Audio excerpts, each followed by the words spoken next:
Hello, ladies and gentlemen. Welcome. It's this time of the year again. It's the CSM election cycle. People are announcing their campaigns. And of course, you know me, I got to get on the interviews or I'm never going to get anything done pretty much if I don't just start right away. So, over the course of the next 2 weeks, we're going to have some people on the show. Those people don't really matter though right now. Who matters is who's on the show right now. Well, thanks. Yeah. So how do you actually pronounce your in-game name? Is it Maldavius? You got it right. Yeah, that's exactly it, man. Okay, I was concerned. You know, I realized after I hit the live button that I didn't ask you and that I would maybe mispronounce it. And then you would get super offended and just leave. You just walk off the show. Yeah, I'd leave right in the middle of the show. Just cut, gone, over. just absolutely out of there. So we have a bunch of questions, and by we, I mean me, to ask you about your CSM interviews. But I think we should probably start with some basic information.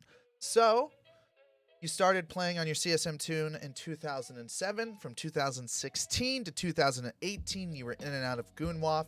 In 2020, he joined Kybernauts for a couple days before joining the Strigbog Kybernaut subclade. He's running as an expert in game development. He's worked for large game studios such as Blizzard. There's a bunch of others there that I'm not going to mention, but know that he's got the game development chops. He founded his own company called, is it Pirate Software or Go Pirate Software? Okay. It's Pirate Software. The As channel's well- Go Pirate Software because Twitch was like, nah, you can't have Pirate Software. Yeah, We won't let exactly. you. As well as Team Potato Security Tumblr. He's an avid attendee of the DEF CON convention, as well as he is respected for his sick Torbjorn skills. Yes, I did see the quad kill clip you posted on Reddit. Oh, no, dude. Yeah. 18 solo kills, around 480 total kills, most of them in nullsec and highsec, and about 42 losses. Is there anything else you'd like to say about yourself before we actually get into the campaign? So one of the big things is I'm actually a partnered streamer here on Twitch, so you guys can talk to me Yes. anytime. If there's any time that you want to discuss any of this stuff for CSM, or you just want to shoot the shit with me, that's totally fine. You can come talk to me anytime at all. So I'm gonna actually post in chat. Yeah. Hello. There we are. And that's me. of course, if you're watching this later on YouTube, I'll post a link down in the description so you guys can get there and watch all that goodness. All right. So now we're gonna hop into the hard questions, so to speak. Ooh. I don't know if they're really gonna be that hard. I think you know we've been talking for a little bit before the stream, and I think you've got it pretty well put together. So from your CSM campaign post, you say more disruptive content that upsets the meta and can't be overrun with capital stockpiles. And you go on to say that I love what the invasion did as it carved out a place devoid of capital pressure long term. It's like our own little Thunderdome of subcap PvP, and that's fantastic. So my question is, can you give us an example of disruptive content mechanic you'd advocate for as a CSM member, and how it would be beneficial to EVE Online player base? So I think anything that does, like for instance, we'll look at the resource, redistribution of resources. This is a really good example of disruptive gameplay, but it's done in a way that's really interesting to me. By splitting up the resources between low sec, high sec, and null sec, you're forcing players to have to enter trade agreements with each other and work together.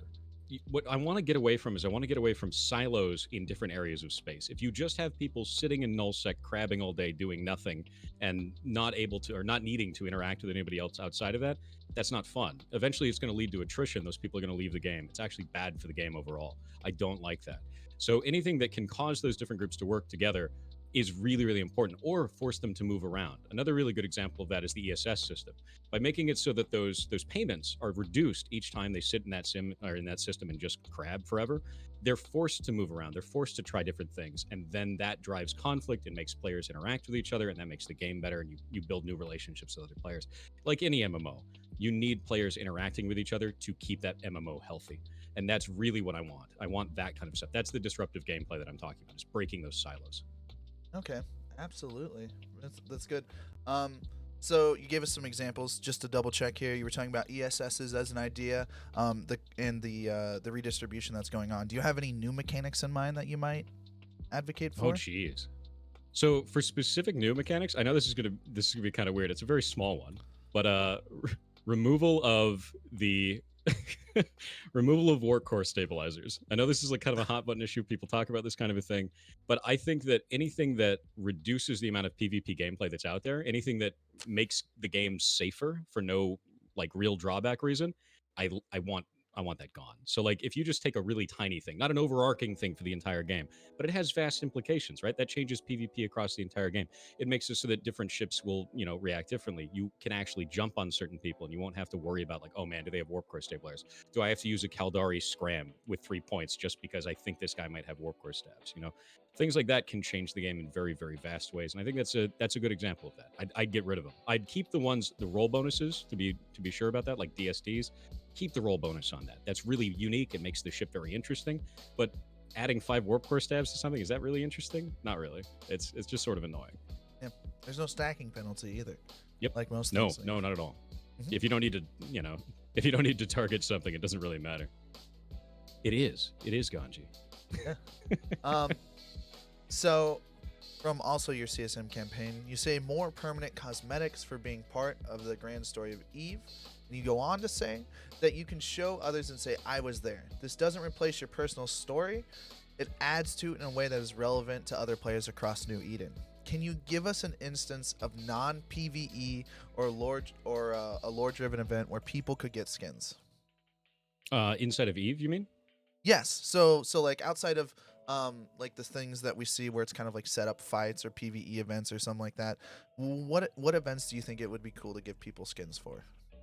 I honestly think that anything like this that changes New Eden, like we did this with the invasion, right? Like the invasion came in, it changed a whole bunch of different systems. You could, see the repercussions of this everywhere. Triglavian and Edencom forces were seen all around the entire galaxy. Everyone got to see this, and they got to be a part of that story. That's kind of an overarching Eve story. Then there's like flashpoint things where it's like this happens at one time, like PvP tournament. When you have the tournament go on, people get skins from that. It's very interesting. There's a cool thing, but it's kind of a point in time thing. It's very small. If we have more of these grand arcing stories in Eve, you're going to see a lot of new kinds of players invested in the game in a way that they weren't before. And we saw that throughout this invasion. We saw that where players were coming in, they're like, I've never heard of this before. I heard about the Triglavians. This is cool. Triangles, like Dorito supremacy. Everyone was freaking out about it. And then they got integrated into the community, and they wanted to stay because they're like, the story is really cool. And that's not something I've really seen in Eve for a long time. Like it's something that I haven't seen in a very, very long time. Before that, it's mostly storyline written by the players about player interactions. But having a large story from the game itself, that's really cool. That's really, really cool. And it brings in a new kind of player. Interesting. And it's nice for people who are here that like that kind of stuff. And I love that. I love game story. I want to be a part of that story too, on top of my own stories in Eve. Gotcha. All right. So let's see. In your CSM campaign posts, you write, right now, Podfin is essentially a single content type on infinite repetition. While this is profitable, it's also not that interesting. And you go on to make sort of a case for improving or changing or adding more to Podfin, right? You think it's about 50% done. Yeah. So almost all types of content stagnate inside of EVE Online. For instance, we can take a look at incursions, and they've been pretty much the same for years. And you specifically mentioned Podfin, and I didn't really see you mention these other kinds of content. Is there a reason, or do you actually believe, because I don't want to put words in your mouth, do you think Potchman should maybe be updated before things like incursions and other PvE content stories like PI even, or maybe just basic missions? No, Pochfin is mostly just like a very obvious one that is quite broken right now. Hmm. Like for instance, you have to do a lot of standings grind to be able to move around Pochfin. That's that's one thing that you have to do in order to buy in to this content, right? If you want to go do incursions, you just go do incursions. There's no massive amount of buy-in. There's a ship type that you have to do. You probably have to go do warp to me, like do the exact fleet option, like fleet composition that they have. But with Pochfin, you actually have to have a game mechanic buy-in, and the reward for that is kind of lacking, frankly. Like it could be a lot better than it is. Right now it's mostly just doing PvE sites, the same PvE site over and over and over again with maximum efficiency, much like you would in an incursion fleet, but it also has the game mechanic buy-in for grinding standings. And that to me feels really weird. On top of that, we did this whole thing with this invasion where we're aligning with the Triglavians. We're doing all of this stuff for like solving puzzles. We're, becoming a part of this narrative and doing all this stuff that we wanted to do and like really exploring what this new faction is. And then Pochfin comes out and they're gone. There's no more interaction with that faction. There's no more interaction with the Triglavians at all. There's no missions. There's no lore. There's nothing to learn about them in this new space, despite it being their home. Hmm. They're mostly background noise in these systems, and I don't think that's good. I think that disillusioned a lot of players. And when Pochfin first came out, we saw that in our line members. Like we have an alliance about 8 to 900 people, right? Quite a lot of people. We lost 70% of our online players. 70% did not sign in for the first month of Pochfin. And that's really telling of like this just didn't hit right. This content just didn't hit right. So it's not the only example in Eve, but it is right now it is the largest example that I can show of it's just not there. It's just not ready. Okay, that's interesting. So with the explanation in mind, currently you think Potchman probably needs attention, pretty much really really bad, is the Yeah. best way to say it. All right. Yeah, I would definitely say that. I could say it's cool. It works. It's just not there. It's got to get some more love. Gotcha.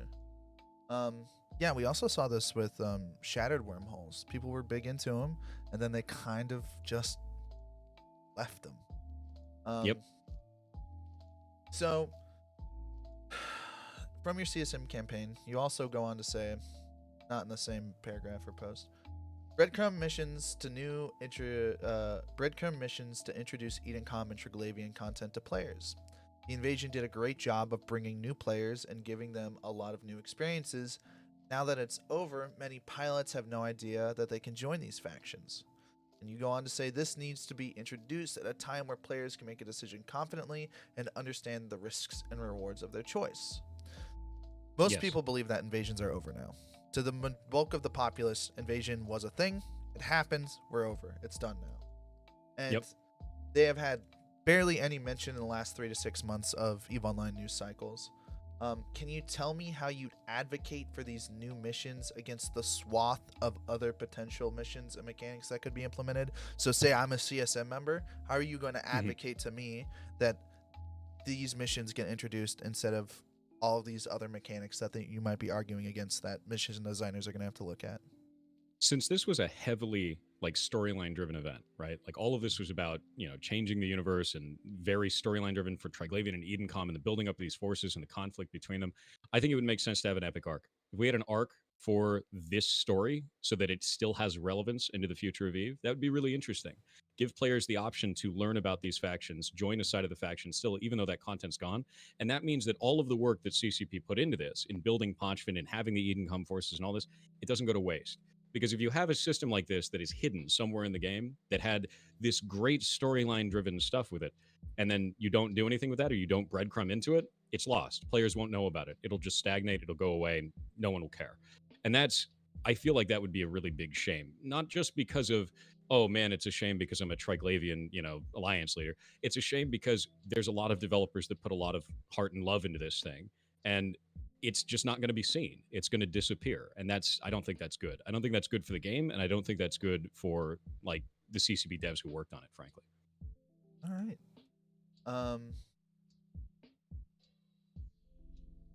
In your CSM campaign post, you say, I've spent most of my life making, managing, and producing games. I'm going to apply my experience in the games industry to make Eve a better game for all of us and ensure that CSM stays relevant. So, my first question is, do you think that game development experience is more important than in game experience potentially when it comes to being part of the player elected representative group? Not in the least. I think that game development experience augments that. I Okay. think that in-game experience, knowing exactly what people are doing, like knowing exactly how the game works, that is invaluable. Okay. I've been playing Eve now for about what 14 years at this point. Jesus, it's a long time. But like, it's if you couple that up with the fact that I know how games are made, I Mhm. usually offer a different perspective when players come to me and they're like, "Hey, I'm feeling this bad thing about the game." And I'm like, "Well, what if it's this over here? What if this is the design intention? What if one of the things I talked to our community was when Potchman came out, I was like, this doesn't feel finished, and they're like, oh, I hate the devs. People were mad. They were mad at CCP, and I was like, don't be mad at them because there's probably going to be another issue here. It's going to be a time issue. It's going to be maybe QA didn't get enough time. Maybe the developers didn't get enough time to this. Maybe they were pushed off onto another project. Maybe there was a reshuffling of resources. Like, do not be mad at the CCP devs that were working on this. Frankly, be mad at management. Be mad at team management who was actually tasking them out with this and giving them the amount of time to do this kind of stuff. And when you take the player experience coupled with like also how to make games, you get those different perspectives on stuff. And more often than not, it's mostly used to just calm people down. They get mad because they don't know how games are made, and that's okay. It makes sense. But part of what I do and why I stream on Twitch and what I've done with my whole career of game dev is just talk to people about how games are made, show them the reality of that, show them that it's a difficult job, and that a lot of the times you don't, even though you own something that you've made in the game, you don't have ownership of your own workflow because there's a business behind you that decides how you and where you're going to work on things. Hmm. That's understandable. Yeah. So it's an augmentative thing. It's not particularly better than life experience, and you can work them together. Can you give me an example of why, in particular, like a specific example of where you think your game development experience might help when giving advice? Honestly, a lot of it's going to come down to, because I've been working in large scale games for a long time, I feel much more confident about talking to CCP about changes related to how systems already work in the game. So a lot of the times what you want to do when you're working on something large is take another system from elsewhere that is similar or exactly the same and apply it to what you're trying to build to make something new and cool. And because I've been working on games for a really long time, I feel really, really confident that I can do that kind of stuff. Is just talk to them as a developer and say, this is what players want. Here's an idea of how it could be done. What do you think? And go from there. Because it's, as a CSM, you're not directly building the game. You're giving feedback. And I think that as a dev, I can give that feedback in a way that makes more sense to them. Yeah, understandable. Um, you sort of mentioned um, off, off, like behind the thumb and sort of subtext that you may be concerned that CSM is becoming irrelevant. Um, is this true? You think it's shrinking into irrelevancy? Before I go into my next question. I don't know if it's true. I think there's a perception that it's true. I think that there's a large amount of pilots out there that think that CSM is a meme. And I've heard this a lot. I've heard this a huge amount. It's all over our Discord, it's all from players in the game, is that they don't feel that CSM can, affect change. We have a lot of evidence to the contrary of that, is that CSM representatives do affect change in the game, quite a lot of change. But I think that there might be a disconnect with how that is, communicated to the players. I think what they really need is they need to see what changes are put in based on direct CSM feedback. And the moment that you do that, the moment you start having that talk with the community of like, CSM's put this up, this is how we handled it, this is what we implemented as a result of that feedback, you show that communication chain and you fix the whole thing. Absolutely. Okay. Um, and so then it gives into my next sort of bit here, right? So maybe you're not exactly concerned that it's shrinking into irrelevancy or something like that, but you are concerned that there's a portion of the player base who is there. Can you give me a specific example of something you would do during your time as a CSM member to help alleviate some of these players' worries about CSM? It all comes down to communication for that. I've spent most of my time, now that I've gone indie, right? Like I'm not part of a AAA. Um, most of my time is spent communicating with my community, talking to them, just literally getting on stream, being like, "Hello, I'm working on this today," and they're like, "Why are you working on that?" You tell them why. You tell them, everything that you're working on, why you're working on those things, how you think it'll play out. You get their feedback on it. Then you tell them, hey, I took your feedback and I did this with it, or I don't think that's exactly correct, or it is very good. You have to just talk to people. And I'm finding more and more that many AAA game companies are failing this. They're failing this really, really hard, while indies are doing it really well. And that's not something that I want CCP to do. I don't want them to fall down that. And the more that I see that disconnect between players and CCP as a developer, the more that it worries me that that's happening. And it's just, you can fix that immediately just by communicating with your players in a more realistic way and just showing the paper trail of this is what we're doing. And they do that quite a lot. They do put out PDFs of like, this is what we did with new player experience. Here's all the data for that. I think that it just needs to be more of that around what player feedback drove what change is really what it comes down to. I think that reminds me of really interesting. I watch a YouTuber called Video Game Donkey. He's a pretty funny guy. And I know him, yeah. He talked about going to, I think it was an E3 event, and he talked about the difference between like a big AAA tent where there's this huge line to get in, and the dude who's working there doesn't even develop the game or anything like that, barely knows anything. Idea, yeah. And then he walked up to, I think it was Owlboy, which is an indie game.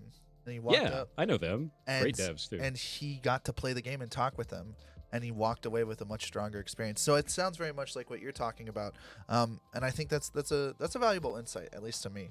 I think that one of the things that makes game development hard, one of the hardest jobs, which actually isn't a game developer, is community managers.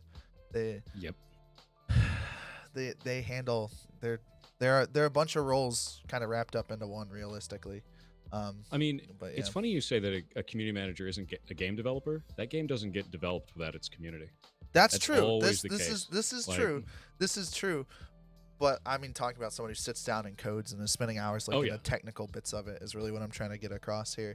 I think it's one of the hardest non-developer jobs, if that makes sense. But I get what you're saying. Hard. Yeah. It's really, really a tough thing, and everything is riding on that too. Because if your community loses faith in you, it doesn't matter how cool your game is. It doesn't matter what neat features you put in. If they don't trust you, if they don't know what's going on, or they don't like what you're doing, and they don't have a way of telling you that, it's over. Like that's the end of that. And I think that as an indie, it's much easier to win that war because I can just go, "Hi, I make the game," and like if more AAAs did that, it'd be very, very beneficial to them, and that's really it. So do you think that CCP is a big development studio or a small development studio? I would say more mid-size. I've worked on very, very large teams before. Like I worked on World of Warcraft. You've got like 300 devs on that. Like it's ridiculous. But I've also worked on Overwatch, which has like 12. So you've got very disparate kind of thing. I would say more mid-range kind of a thing. I don't know how they handle their development teams internally, but I have seen quite a lot of reshuffling of resources when they're working on different projects. So some projects just seem to fall away. I've talked to a lot of other people that make things in Eve or build tools for Eve. They feel pretty similarly, where it's like something is getting a lot of love and then suddenly it just disappears. And I don't know if that's because that person gets fired, they get let go or something, and they're like the only subject matter expert, or if they're shuffling a team elsewhere. So I don't know how they handle that internally, but it seems like they're shuffling people. Interesting. That's a really interesting take. Like to hear something like that from a CSM member is encouraging, I think, or a potential CSM member more specifically. But I'd hope so. Yeah. I think that's a man. All right, we're gonna go on a side because I have other questions I want to ask, but I want to delve more into this because I think that this is really your niche sort of thing that you have that a lot of other people don't have walking into this, because a lot of people are subject matter experts. You're always going to have Stitches, you're always going to have Sustonias and Phantomites who are people who understand this game and the core mechanics, and they live and breathe inside of that stuff, right? But having somebody come in with a developer's idea and be able to talk about the business of EVE Online is super duper interesting from the perspective of a developer, of course. So when we talk about the community management, we talk about a lot of these things. What is some stuff that you could, from your developer's sort of viewpoint, or you wish CCP was doing different right now? Honestly, I think the biggest one is what I talked about earlier, which is communication. Yeah. I think that is something that I would put at the top of the list. Is you need to have proper communications with the players. And if people are feeling like CSM is a meme, that needs to be fixed, and that could be fixed with communication. The second one would be like I was talking about, with shuffling of resources around the company. If there are developers out there that feel like different sections of the game are getting abandoned, which they are, you can see inside of the game, UI is all over the place. There's different types of functionality for absolutely everything. Like just a really simple one, right? Try opening up an ACL in the game, right? An access control list, and you can drag and drop players into it. Now try going and making a chat channel and add to the allowed list. You can't drag and drop into that. Just weird You choices like can't? that where you're like, no, you can't. You actually have to Wow. type it in. So just like really weird stuff like that where you're like, these are technically the same systems.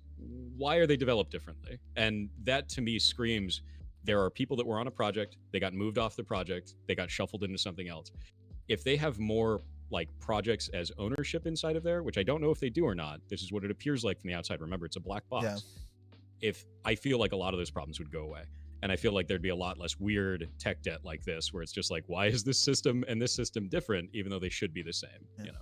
Well, and then we also have examples of like specific devs taking over ownership of stuff. Like Thunderdome for a long time was ran by, was it Logi Bro? I think it was. It was ran by one dev pretty much, like out of a server in his, in his house. It was a passion project, right? Oh my god. Yeah, and you think about it, like, but now they're bringing in people and they're working on it and they're getting it, they're functional, which is really cool to see. But it literally, once he left, it went down for, we didn't, pretty much since we didn't have AT for 2 years. Oh man. Yeah, that's rough. That's really rough. Yeah, it is me, the perfect person to do interviews, Market Tycoon, man. How you doing? Um, I was reading chat too. I was like, well, I don't normally people don't at me, you know what I mean? All right, so let's we talked about disruptive gameplay. Yeah. And you want a lot more focus on communication. Yes. Do mention Communication and disruptive gameplay. that you would big, like some big for me. quality of life changes. Oh yeah. What quality of life changes would you like? Oh Jesus. So I'm actually putting out a big list. I'm going to be building a website after this, so I've got everything that I want to put together for that. The biggest one, honestly, is streamlining the UI across the entire game. Like I was just saying a minute ago, there's so many things that just don't work the same across the whole UI. I don't know if any of you guys have ever owned a corporation in Eve, but let me tell you, it's an absolute nightmare setting up roles and titles for everybody, and none of it makes sense. And sometimes when you hit go and it applies, and then you undock and redock, it's not applied anymore. Just like really wildly bad stuff that's in there where I'm just like, oh yeah, or locking a corp BPO or unlocking a corp BPO, or all the things that go into that. There's so many things that don't work in a way that makes sense and don't tell you what's going on. I actually had to file a ticket when I came back because I was trying to unlock a bunch of corp BPOs and I was like, why aren't they unlocking? It says it should, and you have to unlock it. You have to vote on the unlock, and then the next day you have to sanction that the vote has gone through. As a single owner of those BPOs, it's just weird stuff. So I think that's definitely it. It would be that kind of stuff. Those quality of life changes are going to be across the board for any time a UI just doesn't make sense. Any time that a player is trying to do an action, it's not like very clear to them. That's really what bothers me, is because if you can make Eve easier to play from a UI perspective, the game's just going to get better. Interesting. Well, you have answered some of my questions I was already going to ask through the course of the Cool. interview, but I have some more for you. So currently we are in the mineral redistribution era. We are in the starvation part of it, right? And we've seen Yeah. some redistribution sort of happen across low sec, null sec, and high sec. When this comes to fruition and we actually get the full redistribution of resources, what would you like to see? Honestly, I'm really happy with it so far because it's breaking those silos. It's making people interact with each other. The more restriction that we have on this, it's kind of a double-edged sword, right? So on one hand, you're going to have less capitals because they're way harder to build. It's going to be way more expensive to make these large-scale fleets. On the other hand, the capital stockpiles that exist right now, no one's going to want to use them. So you're going to have a cooling off period of less cool battles. So I'm hoping that there's going to be a way where there's a cool middle ground where they can implement this in a way where it's a cool middle ground where like people still want to use those caps, like, but those caps are very expensive to make and you only use them in those specific situations. So that's kind of what I'm looking for that. Is I want there to still be enough of a reason to bring those out, but at the same time, they need to be harder to build. Otherwise, you get Titans online. You get the 500 Titan battle, and it's meaningless at that point. Because I remember, what was it? 8 years ago, something like that. When you saw a Titan, it was a big deal. You saw Titan, you were like, oh my god, that's a Titan. Look at that thing. And now it's like, oh, whatever. There's like 15 of them died in that battle yesterday. It's like 2 jumps away. Two jumps it's away. like, Yeah, that's it's like very, very whatever. accurate, though. That's very, very Yeah. accurate. And I'm worried. I'm worried that they'll go overboard, and then people will just retain those, cap stockpiles forever, because you can effectively retain them forever. You can just log that guy out, and he's just going to be in space, and you'll never get him. I'm worried about that, but I'm excited at the idea that these silos will be broken, and you can't just crab up in a nullsec system and get everything that you need, like without a problem, really. Cool. I think these are some pretty good answers so far. That's my personal opinion. Thank you. So I have another question. Like I just keep coming up with them. No, I'm just kidding. They're written down freehand. I wish. This is going to be a touchy one, but I'm asking all candidates this year because this is a subject that's near and dear to my heart, and I think it's important for people to talk about. If you don't want to talk about it, that's fine. Zkill board and the API attached to it is currently gives out a lot of information. A strong argument could be made that this amount of information is detrimental to fights, and this amount of information actually creates less chaos and encourages people to actually not take those fights.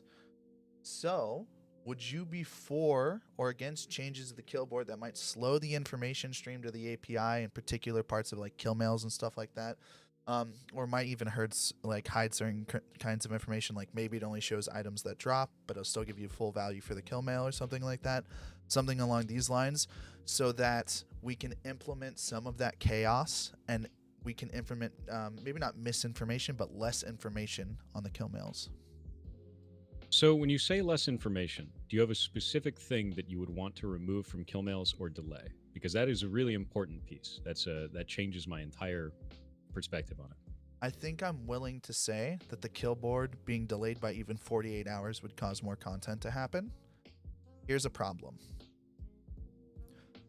I do this, and so I know other people do this. This is very common. One of the things that very often happens before a fight, I will look up someone's kill board. I will find the thing I'm about to fight. I will decide if I'm going to fight that thing. And if it looks like something that is completely unwinnable, I fly away from it. I take a lot of fights I shouldn't, but not a lot of people do that. And a lot of people will only take fights that they can win. So people who use these tools are going to look these things up, and it's actually going to encourage them a lot of times to not take a fight. I would say that is half of the cup. I would say that in many other cases as well, I'll go look something up on Zkill board. I'll see what someone has, and I go, that looks stupid. I'm going to go eat that. Like, I think you could use it both ways. So I'm wondering, does it really have that much of a cooling effect? Does it also help more efficient players, more proficient rather ones that are more keyed into, I need to go do the research and really look at what I'm attacking? Does it help them pick targets more so they do take more fights? So I'm wondering if there's a way that you could pull the metrics on that and actually see like players that are more engaged. It probably have to be done by Zkill board themselves. And the way that you could do it is through logins, right? If someone's logged into Zkill board and they find that someone who is logged into Zkill board takes more fights and wins more of those fights, then you can make a case for it. I'm usually not one of those types of people that's like, oh, I'm just going to take the anecdotal evidence. I want to see as much data as I possibly can, see if that's like that across the user base. And if it is, then we go, okay, let's make a decision about this. So I think that's kind of how I feel about it. Is let's get some more data. Let's get more data and see if there is a problem or if it's a problem of perception. So I would almost, this is my personal opinion, I would almost rather them just try for a month, change the kill board API, sure, and then change it back if it's detrimental.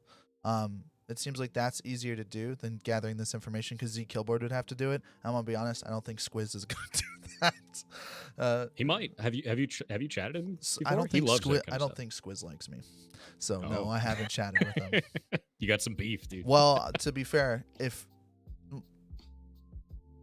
so the kill boards are a gratification thing for a lot of people, right? So when I say things like making it to where your whole fit doesn't show up, people really get like upset about that. And I would be even willing to go as far as like, well, if it's a T2 module or something, or an abyssal module, it just doesn't show up or something like that. Or if it's a T1 or T2 module or meta or whatever, it doesn't show up and then only the shinies show up so people can still see when the officer drops happen or whatever. I'm fine with that kind of stuff. For me, it's a lot about like, I know that people would probably fight me more often if they um like I would get more 1v1s if people didn't look at my kill board and stuff like that. Sure. And I would Let's. probably fight more people more often if I couldn't look at their kill board, because I'd have to just go. The only thing I could Hmm. go on is looking at their ship and seeing the animations. And in that way, you get to hide some of your stuff. Like, for me, information has such a big effect on the day to day. Like, another That's the thing we're whole going to game. talk about this is we're going to be talking about delayed local too, is my next question, because I think local is a incredibly powerful tool, which probably needs a bit of help. So the big thing about that is information is king in Eve. Like we Mhm. all know information is king. You can have all the ships in the world, but if the enemy knows what your ships are, they're going to counter it and you're going to lose. Or they know where you are, they got a drop on you, they've scanned you out. Like they always get an advantage to the person who has the most information. You can Mhm. still lose, they can have an ace up their sleeve, but you get the best chance of victory with more information. Uh-huh. The thing is let's say that slowed down that API. Would that also slow down the in-game kills? Would it show like the player who got the kill thing, like the actual final blow, would it show them 2 days later, or could they just copy that out? Because then you have a problem where it's like, well, the API is slow, but the in-game is fast. You get the same issue because Oh, they just well, collect it on a different website or they so put it on Z Killboard. yeah, we're talking about slowing down the whole API. So maybe you only get the kill 2 days later. Or maybe like you get a partial kill mail at first, so it just shows the Hmm. ship and the value, and then 2 days later you And then get it the full populates. kill. Yeah, something like that. Like I'm down to be movable with this concept. I think it Yeah. is something that we consider taboo talking about this. Like if you talk about this with a lot of No. null block people, they do not like it because they're very much down for their big fleet fights and blowing up their kill boards, because in a fleet fight they'll get like 120 kill mails, right? Yep. Like for me, every kill mail I've done, I've had to work very hard for because I'm a solo small gang guy. None of it's like, most of it's not handed to me like free candy. Not to say that all fleet fights are free candy, but my point here is that I think kill So mail information have a lot more value than people lead on. they actually have a huge amount of information and a huge amount of value for that too. And there's kind of like another side to that as well. Let's say you get dunked on. Let's say that you're like a new player, you get dunked on by someone, you find out about Z Killboard. You go look up that guy's Z Killboard and you find that same ship that killed you, and he's lost it somewhere else. So you have his fit. Mhm. You've now learned how to properly fit that thing in a situation where it beat you in the past. So Mhm. there are situations where this is really, really beneficial to the player. The other thing that I'd be worried about is if you delay any type of information transfer like this. And I like the idea of doing it where it's like a kill that shows not all of the information at first, just like the value sort of a Mhm. thing, and then later it populates. Because if you slow down information to a player, it's gonna make them weird. Like they're not gonna like that. Immediately they blame the game for that kind of thing. I'll give you a good example. In my game, there was a mini game where you had to pop these pods, and there was a hand on the screen, right? And then it would Mhm. poke them, and you'd move the hand around with your mouse, and you'd poke these things. It was doing this, and the feedback that I got from players is it's laggy. And I was like, what the hell? Like, there's no lag in this. Like, it's a pixel art game. It doesn't make any sense. And what it was is when the hand pulled back like this, the cursor was still actually here. So they'd click and they'd miss because they're clicking where the graphic is. And then they'd have to click again when the hand animated again, and then they could hit it. By delaying that, even for a moment, they're like, oh, the game is lagging. Like, this doesn't feel good. This feels wrong. So if you delay a kill mail, that's going to be wild. People are going to lose their minds because of that. Just for that, that instant gratification, instant satisfaction of the fleet of like, look what we just killed. My God, what was that fit? Hilarious. Mhm. That kind Yeah. of stuff it builds really cool moments in Eve. So I'd be worried about losing that if any of that was delayed. Yeah, I completely understand. So currently we have a system in local which provides essentially perfect intel to people when they build third-party programs on top of it. Pirate's Little Helper is one of them. There's some other ones I can't think of off the top of my head, which will literally show you a map of where you are and where the enemies are and all of this shenanigans. It's a lot Yep. of intel. Yep. I am personally of the opinion that I would like to see local be delayed by the ship size. The bigger the ship, the quicker it shows up in local. And a delay based on those size. And maybe we can do some sort of system modification to make local come up, but I don't really think that that's going to be a doable ask right now. Keeping it simple seems good to me. Would you be for or against some changes to local? And if you would be for them, what changes to local would you like to see in areas like nullsec?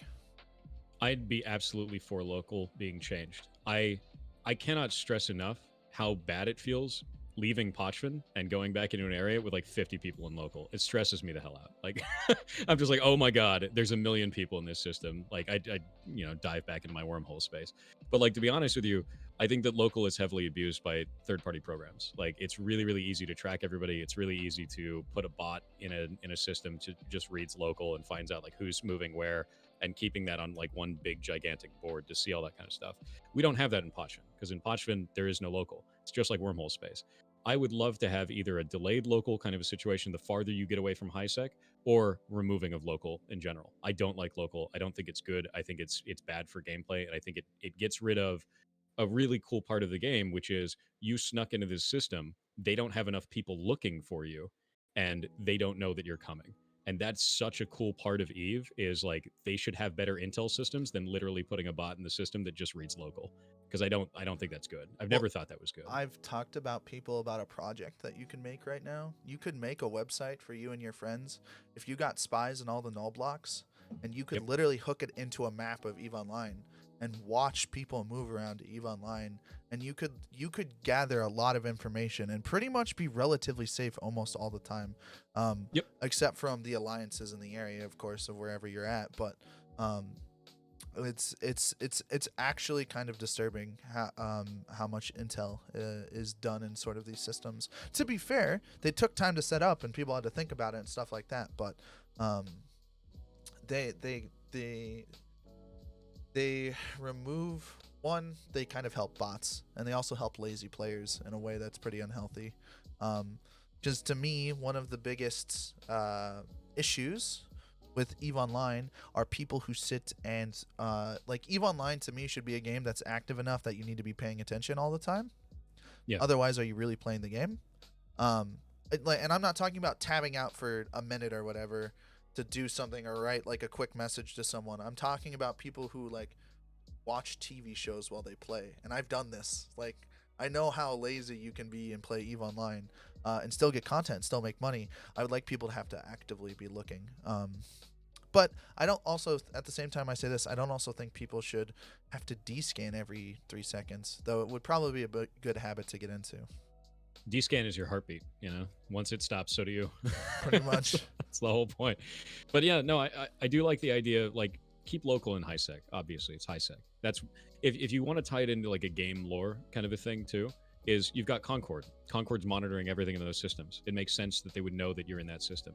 In low sec, they have less of a presence. You know, they don't come and save you. So because of that, it could be delayed. You could tie this into the game lore on top of it being a workable mechanic. In nullsec, they have no presence. Why is local there?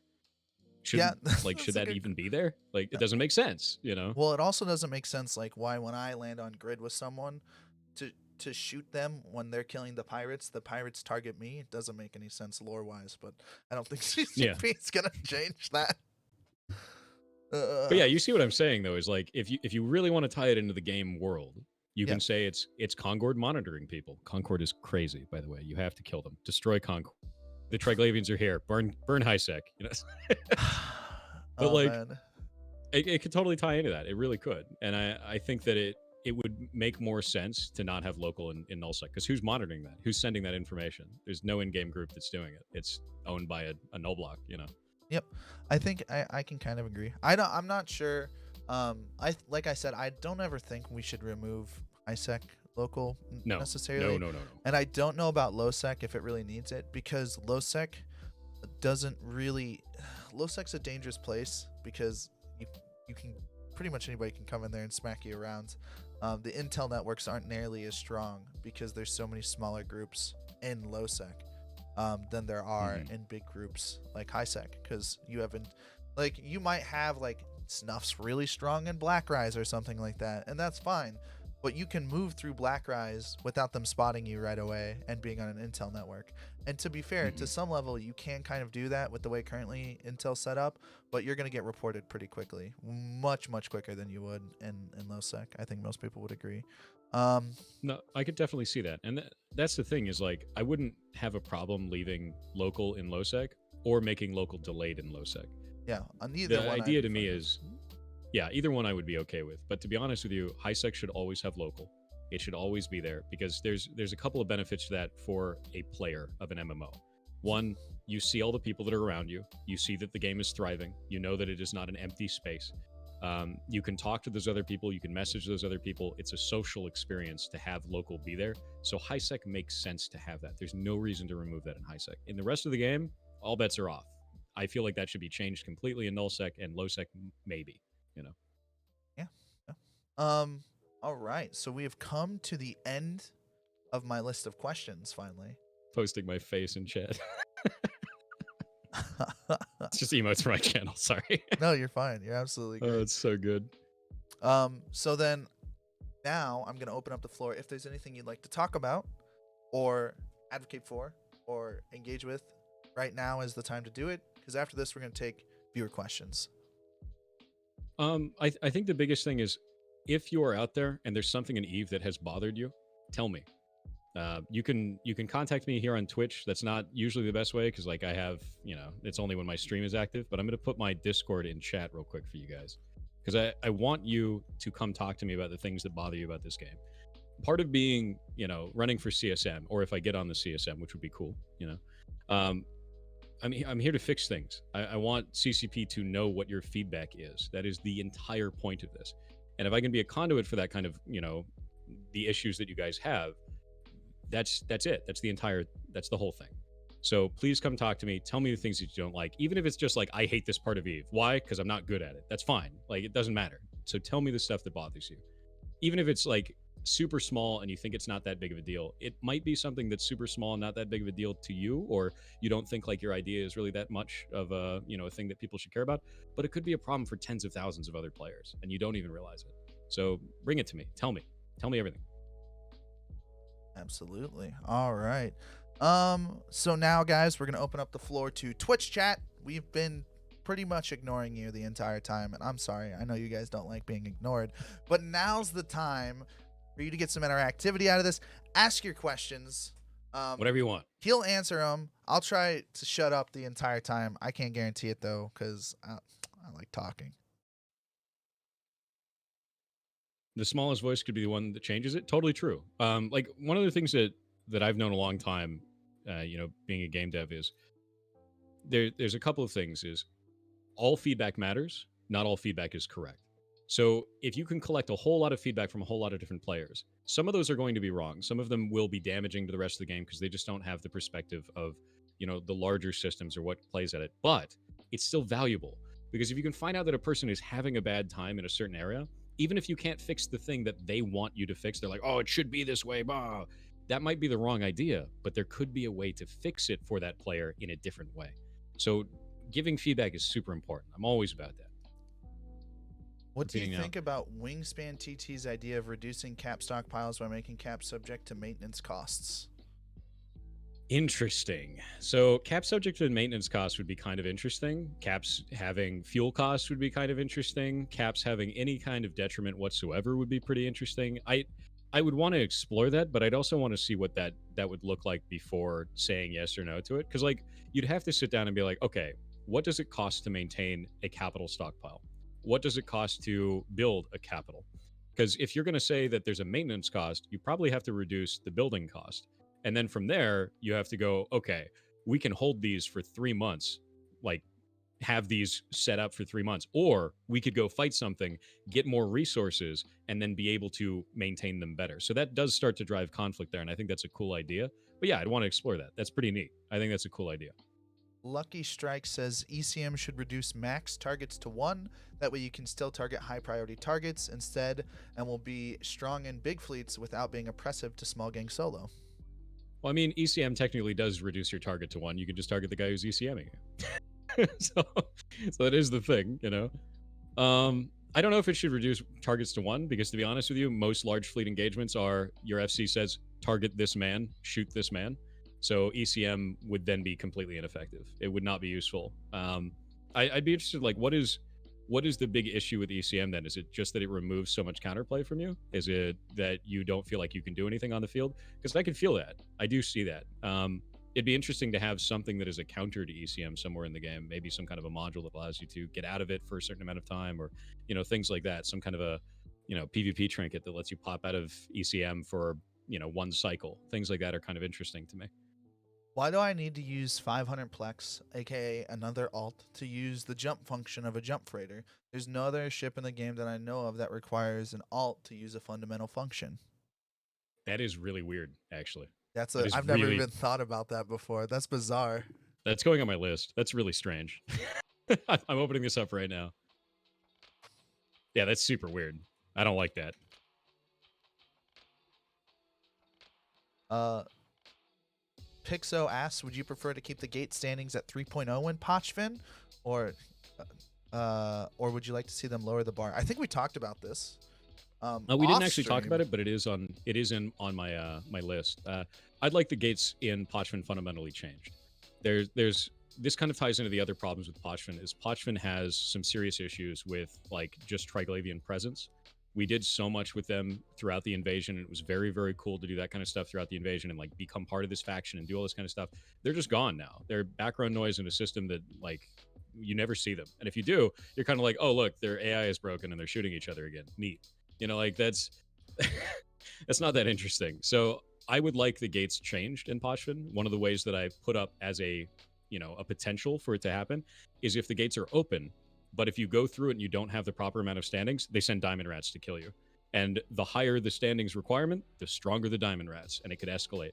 And the reason why that I think that would be really cool is you would have counterplay now, where someone could get into the system, they get past the diamond rats, they bounce out to a celestial or a deep safe, and they're in the system and unable to be stopped by the Triglavians, which leads conflict to the people who are in there that are actual Triglavian players going, get that guy out of here.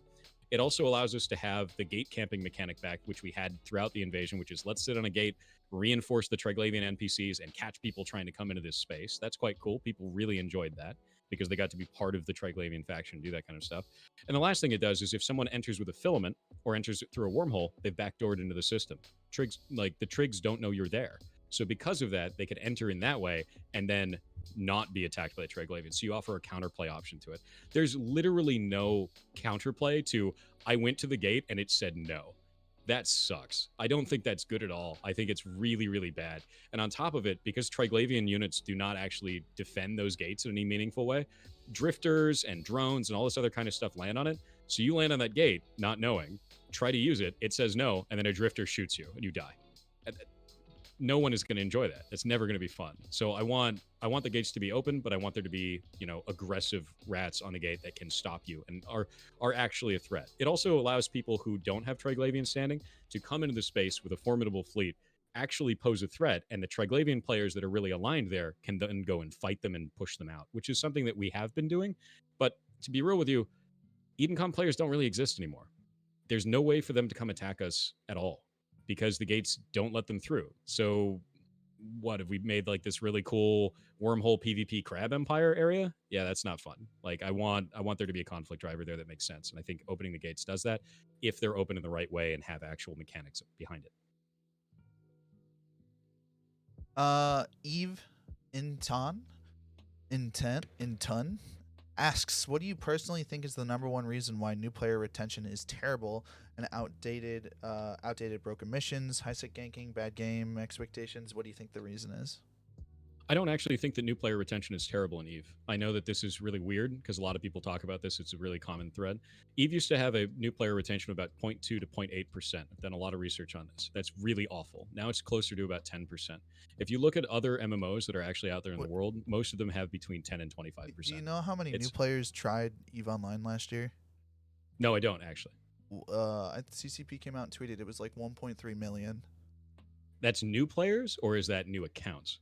New players, they said tried. How many did they actually get to be retained? Because that's really interesting. I don't know, but if you look at the player base right now, we're like, so it's gone down then. The player base has gone up in the last year, but that's because of the war and COVID, right? That's True. probably why so many new players tried the game, to be fairly honest. Someone might want to source me on that. Was it 1.3 million? Yeah, he's saying 1.3 million in chat. Because what I had read from their documentation is that they have it up to players will log in for up to 60 days about 10% of the time. So that's really good. That must really good for a game. That's probably pre everything that's happened in the world, though. So we had a That makes bunch of sense. new players come in, and probably people who have tried before, can't remember their accounts, come in and try and play again. And like the player numbers are still pretty much where we would expect them to be during wartime with a pandemic going on. They haven't really gone up.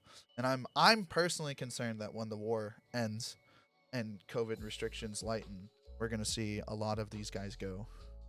I think so too. I think that a lot of players are looking for something to be a part of as long as they're, dealing with COVID and trapped inside. I actually had COVID last year. It's Yeah. a hell of a thing. Yeah, it's Really rough. scary. And it's hurting a lot of people, and it's bad, And having everybody trapped inside does make them want to go and have social groups online. So I could see a lot of players wanting to leave after that. I think that the new player experience in Eve right now is stronger than it ever has been, to be I honest with agree. you. If you go and make a new character now, I don't know how many of you guys have gone and made a new character recently, but they put you through like a really neat little storyline sequence. You actually fight a drifter. It's kind of cool. And then they immediately afterwards direct you to an exploration, like an exploration NPC. And the reason why I think that's important is exploration is at the heart of Eve, and if a player dies in the first 30 days of them playing, they have a much higher retention rate than if they didn't blow up in space.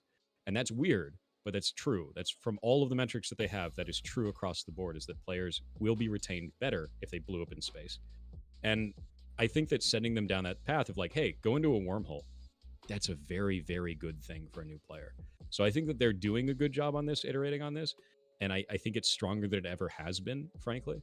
But I don't know if there's anything you could do that would be better than that, really. Because what you need to do for a new player is bring them in and get them to be a part of something that's greater than themselves so that they can want to join in with the rest of the Eve community. The only other thing that I could say that CCP actually did very good in that front was the Triglavian invasion. And the reason why is because new players were funneled into this event in high sec in a lot of cases, where they're doing repeatable PvE. They have a clear and defined objective.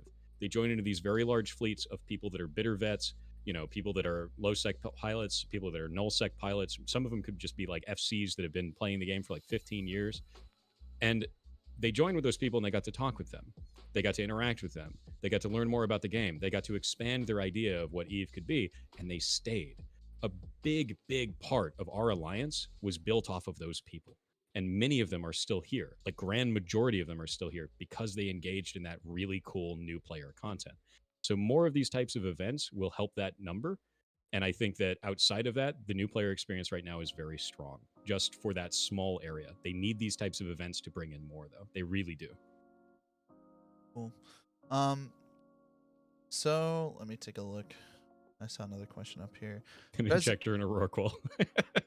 Resident 311 says, we heard a lot about your long experience with Eve, and probably a lot of Pochvin players may be high SP tunes.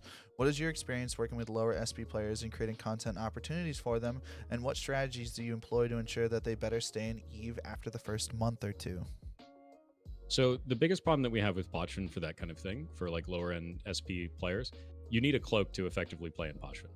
Like, there's no way to get through the gates otherwise. You'll just die. So that ends up being really, really tough. It's not a place for the new players. What I'm hoping for is more of these types of things where newer players can go and do content in high sec and low sec in order to start aligning themselves for this. Right now, the only option for that is you have to go kill Gunstars on by Edencom, which is not doable solo. That's not really a thing a new player can do. So it's really tough. So the only thing that we can do for new players in our community right now is we throw you in a vigil, we make you target paint an enemy, and when it dies, you get standings with the Triglavian Empire, which is not cool gameplay literally at all. So I want to see more things where we can have easily soloable content that is drawn into that storyline driven stuff that I was talking about before. Like, the invasion was all this storyline stuff. I want more of that for those new players to become part of a story that they can then go later, I was a part of this. I was there. I did this. I was new to Eve and I had no idea what was going on. The only type of experiences that we had before this really were if you were part of a null block and you were part of a great war. When I first started Eve and I joined the Fountain War and I did all that kind of stuff, that was my memory of that, of like, I was part of this thing that happened. It was very cool. The next best thing that I've had since, in fact, it's better than that, is the Triglavian invasion. I was there when this happened. I was there when Niarja fell. Like, that kind of stuff is very neat. I want more things like that for the new player to join in, having no big understanding of the game, and then learn where they are in the universe and be able to tell their own story of what they did. Because at the end of the day, EVE Online is Dungeons and Dragons in space. and you want to tell the story of your character. And I want that. I want more of that to be able to be possible. And I think that's the only way to do it. Is really just more of that kind of content. Cool. All right. I think we have time for one more question, chat. So if you guys have any more questions, feel free to throw them our way. Otherwise, we'll end up closing the show down. It's been real fun talking to you, though. Yeah, dude. It's fun talking to you too. I'm sorry that you had to say that. That's okay. You don't have to Oh, laugh wow. at me. No, it is actually fun. I'm not even being mean, dude. Yeah, he did really well. Chat, give him a big round of applause. Oh, wow. I don't know where you're Round gonna of end applause. up on my list. Generally, after I do all my interviews and everything, I put out my lists, for how they do the voting and stuff like that. You hear that, guys? I'm on his list. Nice. I don't know where I'm gonna put you. You might be Somewhere. at well, you've definitely, you're very well spoken. Is Well, thank you. impressive part about you. Like I've had people on the show who, when I ask them, especially subject orientated questions, they absolutely just down the drain. Just self-destruct. They Yeah. just and maybe that has to do with, like, maybe they feel like they're publicly speaking or something like that. That can be tough. I mean, I Yeah. used to be that way before I started streaming, and like, because I've been streaming full time for like 3 years now, so it's easy for me to have a conversation like this. Yeah. But there's a lot of people that have really good ideas. They just can't. They can't talk publicly. It's scary, Yeah. I'm not gonna lie to you. Whenever I get onto one of these things, or even when I get on my stream, sometimes I still get the jitters on that stuff, and then it just goes away. I'm like, okay, whatever. I've done this a million times. Calm down. Yeah. But there's a lot of people that just can't do that, so I understand that. Yeah, absolutely. I totally agree with that. Chat, I don't see any questions, so I guess we're gonna have to go. Guys, this was CSM Interviews DTM's Den. This was episode, I don't know. We're not gonna give it episode titles. No, we're not doing that. It was Maldavius. He came on It's the show. He talked. He answered questions. Make sure to hit him up. Watch his Twitch stream. That's gonna be down in the link. Well, I'll put his Discord information down there. And I think he mentioned some stuff about potentially a website that he's making and a list. That'll also go in the link whenever it's finished, so you guys can take a look at that. So that's down in the description of the YouTube video. Chat, everybody have a great day. Have a good one. Peace out, guys. Yeah, absolutely. See you guys around.